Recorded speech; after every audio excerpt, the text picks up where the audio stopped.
çalışmamıza nəsilən Gəncə məsələsinə baxacaq. Qırk şimalda yerləşən, 30 şərqində yerləşən A məntəqəsinə günəş şəlalarının 30 dərəcə uzaqlığına düşdüyü zaman onunla eyni uzunluqda olan və şarqlı cismin gövdəsinin öz boyu olduğu enliklər arasında ən qısa məsafənin böyük miqyaslı qlobusda neçə santimetr olduğunu hesablayırıq. Biz ilk öncə günəş şəlaları nə zaman neçə dərəcə uzaq düşəndə gölcə öz boyuna bərabər olur. Ona diqqət edirək.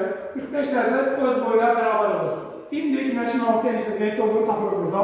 90 çıxılsın 40 üstə gəl x bərabərdir 30'a. X'i tapırıq burada.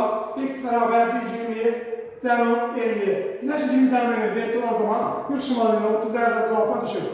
O zaman biz ekvatorumuz olsun bizim 20 cənub 50'miz olsun. 20 cənub 50'yə 90 dərəcə uzaqdan düşür. Bəs görək hansı enliklərə 45 dərəcə uzaqdan düşər. Deməli biz 20 cənub 50'dən 45 dərəcə şimala, 45 dərəcə cənuba görürük. Şimala geçsək, gəlib çatırıq biz 25 şimal 50'yə. Bura düşəcək günəş şəlaları 45 dərəcə uzaq altında. Cənuba gəlsək, gəlib çatırıq biz 65 cənub 50'yə. Və bunlar, düşünəcək ki bunlar hər iki məntəqələr ikisi də yerləşən eyni meridian üzərində. Biz deməli 25 şimal ilə 65 cənub 50 arasında ən qısa məsafə tapanda deməli toplama oluyor. Müxtəlif diametrdə yerləşir. 65 üzərinə gəlir 25 elədir 90 dərəcə. Və bizim 1 santimetrimizə böyük miqyaslı qlobusda 1/30 milyona nə qədər düşür? 1 santimetrimizə düşür burada 300 kilometr. Və biz dərəcəni də gəlir kilometrə çevirəndə burada.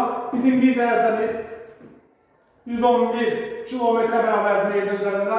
90 dərəcəmizdə x. X tapsaq burada 9990 kilometr tapılır. Demək məntəqə arasında məsələn 9990 kilometrdir.